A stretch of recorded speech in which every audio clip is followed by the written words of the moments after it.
गर्मियों की तपती दोपहर थी। अदालत के बड़े से हॉल में वकीलों की भीड़ थी। हर कोई अपनी फाइलों और बहस में डूबा हुआ था, लेकिन उस भीड़ में एक महिला ऐसी भी थी जिसकी पहचान बाकी सबसे अलग थी। उसका नाम संध्या मिश्रा था। उम्र केवल 27 साल, लेकिन चेहरा और चाल ढाल देखकर कोई सोच भी नहीं सकता था कि इतनी कम उम्र की लड़की ने वकालत के पेशे में इतनी जल्दी इतना बड़ा नाम कमा लिया होगा। लोग कहते थे कि वह केस जीतने के लिए किसी भी हद तक चली जाती है, लेकिन सच यह था कि वह सच और न्याय के लिए हर कदम लड़ती थी। बचपन में उसने बहुत दुख देखे थे। माँ बाप का साया सिर से जल्दी उठ गया था और रिश्तेदारों के बीच पलते हुए उसने जाना था कि अनाथ बच्चे समाज के लिए कैसे बोझ समझे जाते हैं। यही वजह थी कि उसने कानून की पढ़ाई चुनी, ताकि कभी किसी के साथ अन्याय हो तो वह खुलकर लड़ सके। उस दिन अदालत में एक केस आया था। एक 14 साल के लड़के पर आरोप था कि उसने पास के ही दुकान से चोरी की है। लड़के का नाम अरुण था। चेहरा दुबला पतला, आंखों में डर और मासूमियत साफ झलक रही थी। पुलिस वाले उसे पकड़कर लाए थे और लोग कह रहे थे कि यह लड़का जन्मजात चोर है, इसका कोई इलाज नहीं। मगर संध्या की नजरें जब उस पर पड़ी तो उसे विश्वास ही नहीं हुआ कि इतना छोटा और मासूम दिखने वाला बच्चा चोर हो सकता है। उसने तुरंत उसकी तरफ से केस लड़ने का निश्चय कर लिया। अदालत में जब सुनवाई शुरू हुई तो अभियोजन पक्ष ने उसे चोर साबित करने के लिए लंबी लंबी बातें कहीं। कहा कि यह लड़का पहले भी छोटी मोटी चोरी कर चुका है और अब भी पकड़ा गया है, इसे सजा मिलनी ही चाहिए। लेकिन संध्या खड़ी हुई तो उसने साफ कहा कि केवल आरोप और अफवाहों से किसी बच्चे को अपराधी नहीं कहा जा सकता। उसने दलील दी कि अरुण का कोई परिवार ठीक से नहीं है, मां का देहांत हो चुका है और पिता दारू के नशे में डूबा रहता है। लड़का भूखा प्यासा गलियों में भटकता रहता है। अगर उसने सचमुच रोटी का टुकड़ा उठाया भी है तो वह मजबूरी थी, अपराध नहीं। संध्या की दलीलों ने जज को सोचने पर मजबूर कर दिया। आखिरकार कोर्ट ने अरुण को दोष मुक्त कर दिया और कहा कि इस बच्चे को किसी संस्था या जिम्मेदार व्यक्ति की देखरेख में रखा जाए। अदालत से निकलते समय अरुण की आंखों में आंसू थे। उसने संध्या के पैर पकड़ लिए और बोला, दीदी, अगर आप ना होती तो आज मैं जेल में होता। संध्या ने उसे उठाया और अपने पास बिठा लिया। वह सोचने लगी कि इस बच्चे को अब कहां भेजा जाए। संस्था में भेजने का मतलब था कि वहां वह फिर लाचार और अकेला हो जाएगा, जैसा दर्द उसने खुद अपने बचपन में महसूस किया था। अचानक उसके दिल में ख्याल आया कि क्यों न वह खुद ही अरुण को अपने साथ रखे। अगले दिन उसने कोर्ट में अर्जी दी कि अरुण को उसकी देखरेख में रहने दिया जाए, जिसे कोर्ट ने मान लिया। इस तरह अरुण संध्या के घर आ गया। शुरुआत में अरुण बहुत डरता था। उसे लगता था कि शायद यहाँ भी उसे डांटा जाएगा, मारा जाएगा, लेकिन संध्या ने उसे हमेशा प्यार से रखा। उसने उसे पढ़ाई में लगाया, अच्छे कपड़े दिलाए और सबसे बढ़कर उसे यह एहसास कराया कि वह अकेला नहीं है। धीरे धीरे अरुण का जीवन बदलने लगा। उसके चेहरे पर चमक आने लगी और पढ़ाई में भी वह अच्छा करने लगा। मोहल्ले वाले हैरान थे कि जो बच्चा कल तक चोर कहलाता था, आज संध्या जैसी नामी वकील का साथ पाकर एकदम बदल गया है। लेकिन इस बीच समाज की निगाहें भी बदलने लगीं। लोग कानफूसी करने लगे कि एक जवान अविवाहित औरत अपने घर में 14 साल के लड़के को रख रही है, न जाने इसका अंजाम क्या होगा। संध्या ऐसे तानों को नजरअंदाज करती थी, लेकिन अंदर ही अंदर वह भी परेशान रहने लगी थी। अरुण की मासूमियत उसे बहुत भाती थी। कभी कभी वह सोच में पड़ जाती कि जैसे बचपन का अकेलापन उसने झेला था, वैसे ही अरुण ने भी झेला है। शायद यही वजह थी कि वह उसकी तरफ खिंचती चली जा रही थी। अरुण भी धीरे धीरे संध्या को सिर्फ दीदी नहीं समझने लगा था, बल्कि उसके दिल में एक अजीब सा लगावपन अपने लगा था, जिसे वह खुद समझ नहीं पाता था। एक दिन स्कूल में बच्चों ने अरुण का मजाक उड़ाया। कहा कि तू तो किसी दीदी के घर पल रहा है, तेरे माँ बाप तो है ही नहीं।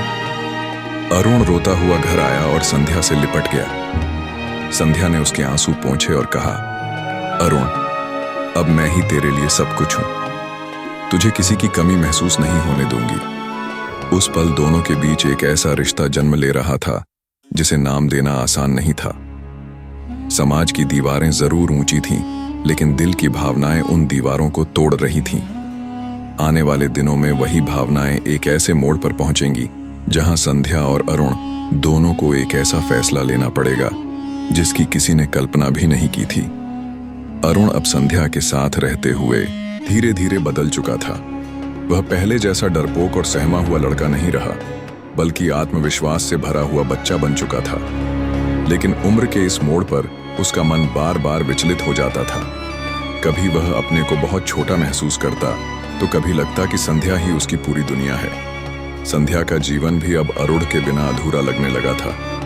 वो सुबह उठते ही उसके लिए नाश्ता बनाती, स्कूल भेजती, लौटने पर होमवर्क कराती और रात को उसके सिर पर हाथ फेरते हुए कहती, तू बिल्कुल अकेला नहीं है, मैं हूं तेरे साथ। धीरे धीरे दोनों के बीच का रिश्ता गहरा था गया, लेकिन यह रिश्ता ऐसा था जिसे समाज ना समझ सकता था, ना स्वीकार।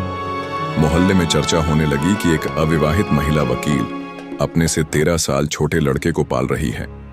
लोग फुसफुसाते कि आगे चलकर न जाने क्या होगा। संध्या इन बातों की परवाह नहीं करती थी, पर कभी कभी रात को अकेले में सोचती कि क्या सचमुच वह अरुण को अपनाकर कोई गलती कर रही है। लेकिन जैसे ही अरुण उसकी गोद में सिर रखकर सो जाता, सारे सवाल धुंधले हो जाते और उसे बस यही लगता कि वह सही कर रही है। अरुण की पढ़ाई में रुचि बढ़ती गई। उसने अच्छे अंक लाने शुरू कर दिए। स्कूल के अध्यापक भी अब उसकी तारीफ करने लगे थे, लेकिन बच्चे फिर भी उसे ताने देते, तेरी माँ नहीं, तेरे पास वकील दीदी है। ये बातें अरुण को चुभती और वह संध्या से कहता, दीदी अब मुझे माँ क्यों नहीं कहने देती?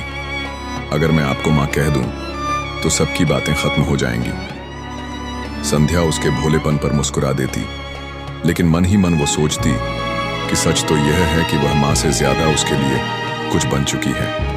एक दिन अदालत में संध्या एक बड़ा केस लड़कर लौटी। बहुत थकी हुई थी। अरुण भाग कर आया और बोला, आप जीत गई ना दीदी? संध्या ने उसे गले लगाया और कहा, हाँ, तेरे विश्वास ने मुझे जिताया। उसी पल अरुण के दिल में यह बात पक्की हो गई कि वह संध्या के बिना जी ही नहीं सकता। समय बीतता गया। अरुण अब 15 साल का होने वाला था। उसकी ऊंचाई और शरीर का ढांचा तेजी से बढ़ रहा था। मोहल्ले के लोग अब और ज्यादा ताने देने लगे थे। कुछ लोग तो सीधे संध्या से कह देते, आपने इसे गोद लिया है तो कागज दिखाइए, वरना कल को मुसीबत होगी। संध्या इन सब से थक चुकी थी। एक रात वह अरुण को लेकर छत पर बैठी थी। ठंडी हवा चल रही थी। अरुण ने संकोच भरे स्वर में कहा, दीदी, अगर मैं हमेशा आपके साथ रहना चाहूं तो संध्या चौंक गई। उसने कहा, तू हमेशा रहेगा मेरे साथ, इसमें क्या सवाल है? अरुण ने धीरे से कहा, नहीं मतलब हमेशा जैसे पति पत्नी रहते हैं। यह सुनकर संध्या सन्न रह गई। वह अरुण के चेहरे को देखती रही। वहां मासूमियत भी थी और दृढ़ता भी। उसने तुरंत कुछ नहीं कहा, बस उसके सिर पर हाथ फेर कर कहा, तू अभी बच्चा है अरुण, तुझे इन सब बातों की समझ नहीं है। लेकिन उस रात संध्या भी करवटें बदलती रही। उसे बार बार अरुण के शब्द याद आते रहे। अगले दिन अदालत में केस लड़ते हुए भी उसका मन वहीं अटका रहा। लौटकर जब उसने अरुण को पढ़ाई करते देखा तो मन में अजीब सी शांति आई, जैसे वह खुद को मान चुकी हो कि यह रिश्ता अब साधारण नहीं रहा। दिन गुजरते गए और समाज का दबाव बढ़ता गया। एक दिन स्कूल से खबर आई कि कुछ बच्चों ने अरुण को बहुत मारा है, सिर्फ इसलिए कि वह संध्या के घर रहता है। अरुण रोते हुए घर आया और बोला, अगर हमारा रिश्ता दुनिया के सामने साफ नहीं हुआ तो लोग मुझे यूं ही सताते रहेंगे। संध्या अब टूट चुकी थी। वो नहीं चाहती थी कि अरुण वही दुख सहे जो उसने बचपन में सहा था। उसी रात दोनों ने एक दूसरे से वादा किया कि वे समाज से लड़ेंगे, चाहे जो भी हो। कुछ दिन बाद उन्होंने एक ऐसा कदम उठाने का फैसला किया जिसकी किसी ने कल्पना नहीं की थी। वह था शादी का फैसला। संध्या जानती थी कि यह कानूनी और सामाजिक दृष्टि से असंभव सा है, लेकिन उसके दिल ने मान लिया था कि अगर वह अरुण को सच्ची सुरक्षा देना चाहती है तो यह एकमात्र रास्ता है। अरुण ने भी जिद पकड़ ली थी कि वह शादी करेगा तो सिर्फ संध्या से, वरना कभी नहीं। यह फैसला आसान नहीं था। रास्ते में कांटे ही कांटे थे, लेकिन दोनों ने तय कर लिया था कि अब वह पीछे नहीं हटेंगे। अब सवाल यह था कि शादी कैसे होगी, कहाँ होगी और समाज के सामने कैसे टिक पाएगी। संध्या ने कानून की किताबें पलटनी शुरू कर दी। अरुण ने भी मन में ठान लिया कि चाहे उसे कितना भी बड़ा विरोध क्यों न झेलना पड़े, वह पीछे नहीं हटेगा। अब इसी संघर्ष की शुरुआत होने वाली थी जो उनके जीवन को हमेशा के लिए बदल देगा। शादी का फैसला आसान नहीं था। संध्या यह बात भली भांत जानती थी। उसने कानून की किताबें कई बार पलट कर देखी।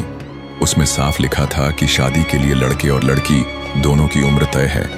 लड़के के लिए 18 और लड़की के लायक 21 से अधिक होना आवश्यक है।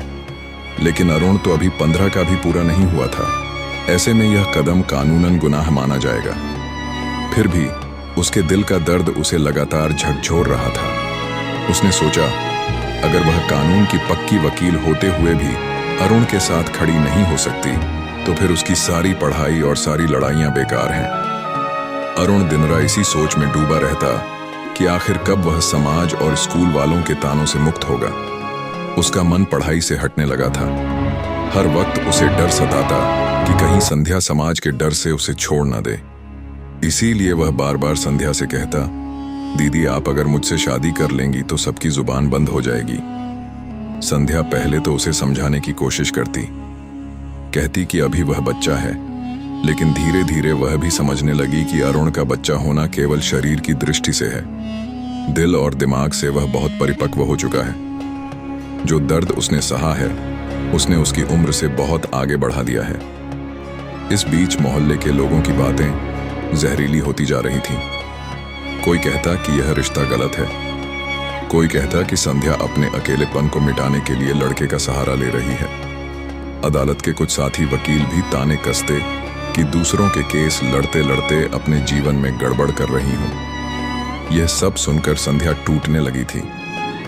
लेकिन जब भी अरुण रोता हुआ उसके पास आता और उसका हाथ पकड़कर कहता कि मुझे मत छोड़ना दीदी, आप ही मेरी दुनिया हो, तब संध्या को लगता कि चाहे जो हो जाए उसे अरुण का साथ नहीं छोड़ना है। एक दिन अरुण स्कूल से वापस आया तो उसके चेहरे पर चोट के निशान थे। कुछ बच्चों ने फिर उसे मारा था और कहा था कि तेरी वकील दीदी तुझे गोद लेकर बैठी है, कल को तुझे सड़क पर फेंक देगी। अरुण का धैर्य टूट गया। वह जोर जोर से रोने लगा और बोला, मुझे अब जीना नहीं है। अगर आप मेरे साथ नहीं रही तो मैं सब खत्म कर दूंगा। यह सुनकर संध्या का दिल दहल गया। उसे महसूस हुआ कि अब अगर उसने कोई ठोस कदम ना उठाया तो अरुण कहीं खुद को नुकसान ना पहुंचा ले। उसी रात उसने फैसला किया कि वह शादी करेगी, चाहे समाज क्या कहे, चाहे कानून क्या कहे, वह अरुण को अकेला नहीं छोड़ेगी। उसने सोचा कि शादी का तरीका ऐसा होना चाहिए कि लोग विरोध भी करें तो भी उसका आधार कमजोर हो।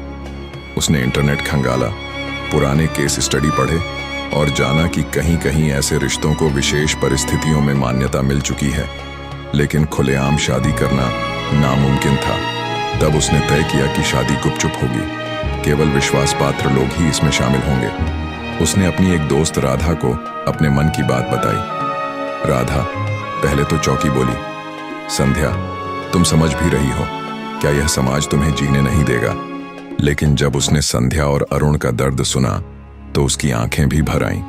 उसने कहा, अगर यह तुम्हारे और अरुण की जिंदगी बचाने का एकमात्र रास्ता है तो मैं तुम्हारे साथ हूं। संध्या को हिम्मत मिली। अगले कुछ हफ्तों तक उसने अरुण को मानसिक रूप से तैयार किया, समझाया कि यह कदम आसान नहीं है, लोग गालियां देंगे, शायद कानून भी सजा दे, लेकिन अगर वह उसके साथ है तो सब सह लेगी। अरुण ने दृढ़ता से कहा, दीदी मैं तैयार हूं, आपके बिना मैं जी नहीं सकता। शादी का दिन तय हुआ एक छोटे से मंदिर में जहां ज्यादा लोग ना हो, केवल पुजारी और राधा जैसी विश्वसनीय गवाह। उस दिन सुबह अरुण ने पहली बार दर्पण में खुद को दूल्हे की तरह कल्पना की। संध्या ने पहली बार साड़ी पहनते हुए खुद को दुल्हन की तरह देखा। दोनों के दिल धड़क रहे थे, डर भी था और अजीब सा सुकून भी। जब मंदिर की घंटियां बजीं और मंत्रों की आवाज गूंजी तो संध्या ने अरुण के साथ फेरे लिए। उस पल समाज की सारी दीवारें, कानूनी किताबों की सारी बंदिशें, मोहल्ले वालों की सारी गालियां सब फीकी पड़ गईं। दोनों ने एक दूसरे को वरमाला पहनाई, सिंदूर भरा गया और एक नया रिश्ता जन्म ले लिया। लेकिन यह रिश्ता जितना पवित्र उनके दिलों में था, उतना ही विवादास्पद समाज की नजरों में। मंदिर से बाहर निकलते ही उन्हें लगा जैसे पूरी दुनिया उनका पीछा कर रही है, और वास्तव में ऐसा ही हुआ। कुछ दिनों में यह खबर मोहल्ले में फैल गई, फिर अखबारों में भी सुर्खियां बनने लगी। 27 साल की महिला वकील ने 14 साल के लड़के से शादी की। लोग गालियां देने लगे। अदालत के साथी वकील अब उसे देखकर मुंह फेर लेते। अदालत में एक याचिका भी दायर कर दी गई कि संध्या ने नाबालिग से शादी कर अपराध किया है। अब जो आने वाला था वो एक तूफान था, जिसमें उनका रिश्ता, उनका भविष्य और उनका जीवन सब दांव पर लगने वाला था। शादी की खबर जंगल की आग की तरह पूरे जिले में फैल गई। अखबारों के पन्नों पर हेडलाइन बनी कि जिला अदालत की चर्चित वकील ने नाबालिग लड़के से शादी कर सब कुछ चौंकाया। टीवी चैनल भी इस पर बहस करने लगे। कोई इसे पागलपन कह रहा था तो कोई इसे महिला की अकेलेपन की बीमारी बता रहा था। कुछ लोग तो सीधे यह तक कह गए कि संध्या ने कानून की पढ़ाई करने के बावजूद कानून तोड़ा है। ऐसे व्यक्ति को वकालत का लाइसेंस छीन लेना चाहिए। अदालत में भी माहौल गर्मा गया। बार काउंसिल ने संध्या को नोटिस भेजा कि क्यों ना तुम्हारा लाइसेंस निलंबित कर दिया जाए, और तो और पुलिस ने भी जांच शुरू कर दी कि नाबालिग लड़के के साथ शादी कर बाल विवाह अधिनियम का उल्लंघन किया गया है। संध्या के लिए यह सबसे कठिन वक्त था, लेकिन उसके सामने अरुण खड़ा था, जिसकी आंखों में यह विश्वास था कि चाहे दुनिया कुछ भी कहे, वो अकेला नहीं है। अरुण हर वक्त संध्या का हाथ पकड़कर कहता, आप डरिए मत, दीदी नहीं, अब आप मेरी पत्नी हैं, मैं हमेशा आपके साथ हूं। संध्या टूटना चाहती थी, लेकिन अरुण की मासूम धड़ता उसे संभाले लेती थी। समाज की भीड़ घर के बाहर इकट्ठा होकर गालियां देती, कभी पत्थर भी फेंकती। मोहल्ले वाले अब उससे बात करना तो दूर, उसके घर के सामने से गुजरना भी गुनाह मानने लगे थे। लेकिन संध्या को इन सब से फर्क नहीं पड़ता, क्योंकि उसने एक बार तय कर लिया था कि यह रिश्ता निभाना है। अदालत में केस दर्ज हुआ। जज ने दोनों को बुलाया। माहौल तनावपूर्ण था। अरुण को देखकर जज ने सख्त लहजे में कहा, तुम्हारी उम्र क्या है? अरुण ने आत्मविश्वास से कहा, 15 साल। जज ने गुस्से से कहा, तो क्या तुम्हें पता है कि तुम्हारी उम्र में शादी करना कानून के खिलाफ है? अरुण ने सीना तानकर कहा, मुझे कानून का सब पता है, लेकिन मुझे यह भी पता है कि अगर मैंने संध्या जी से शादी ना की होती तो मैं जिंदा ही नहीं रहता। मैं खुद को खत्म कर देता। उन्होंने मुझे माँ बाप की तरह पाला है। समाज मुझे ताने देता था, कोई मेरा नहीं था। अगर यह अपराध है तो मैं स्वीकार करता हूं। जज उसकी बातें सुनकर कुछ देर चुप हो गए। फिर उन्होंने संध्या की तरफ देखा और कहा, तुम्हें कानून की जानकारी है, तुमने यह सब क्यों किया? संध्या की आंखों से आंसू बह निकले। उसने कहा, मान्यवर, मैं जानती हूं कि कानून में उम्र की सीमा तय है, लेकिन कभी कभी कानून से भी बड़ा इंसान का जीवन और उसकी भावनाएं होती हैं। मैंने बचपन में माँ बाप खोए, अकेलापन झेला। अरुण ने भी वही झेला। जब मैंने देखा कि यह बच्चा समाज के तानों से टूट रहा है, खुद को खत्म करने की सोच रहा है, तब मुझे लगा कि अगर मैं इसे अपना नाम दे दूं, एक सुरक्षा दे दूं, तो यह जी उठेगा। मैं मानती हूं कि मेरा कदम कानून की किताबों में गलत है, लेकिन दिल की किताब में यह सही है।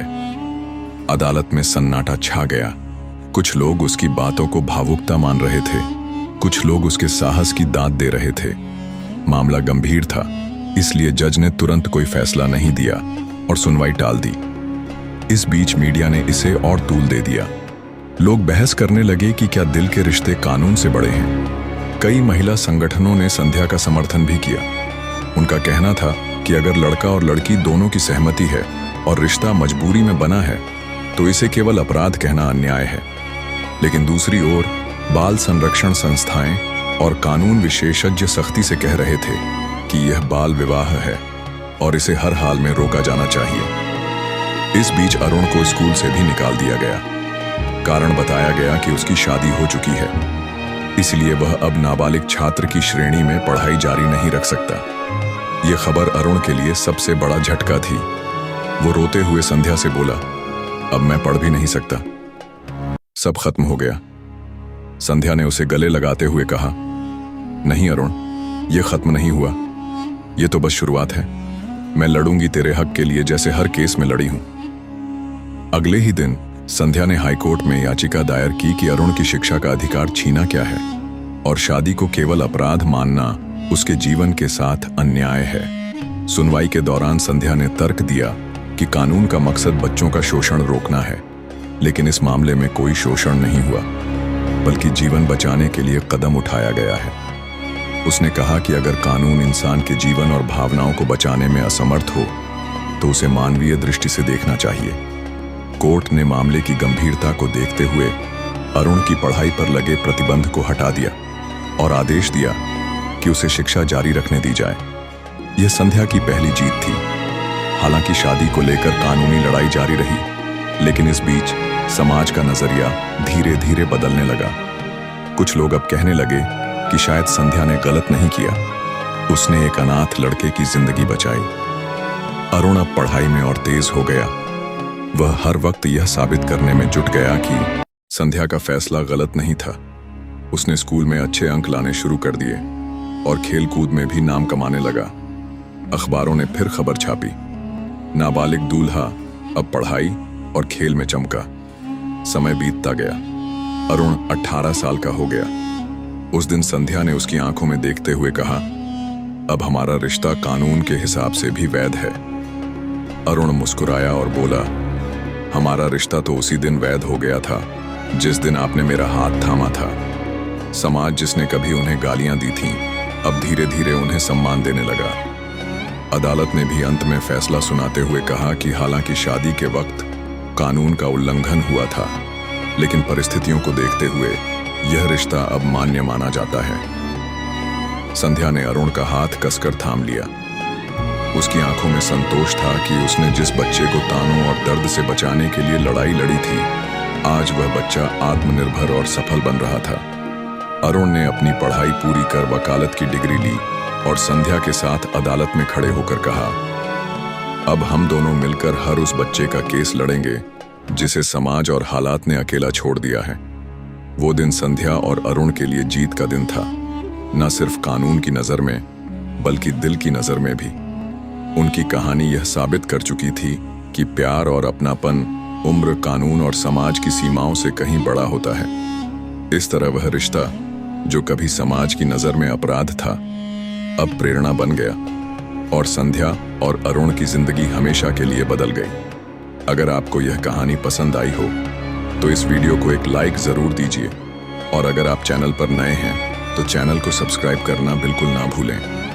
इस कहानी को अपने दोस्तों और परिवार के साथ ज्यादा से ज्यादा शेयर करें ताकि बाकी लोग भी इस प्रेरणादायक कहानी का आनंद ले सकें। साथ ही कमेंट करके जरूर बताएं कि आप इस कहानी को कहां से सुन रहे हैं, क्योंकि जब मुझे यह पता चलता है कि मेरी कहानी कहां-कहां तक पहुंच रही है तो दिल को बहुत खुशी मिलती है।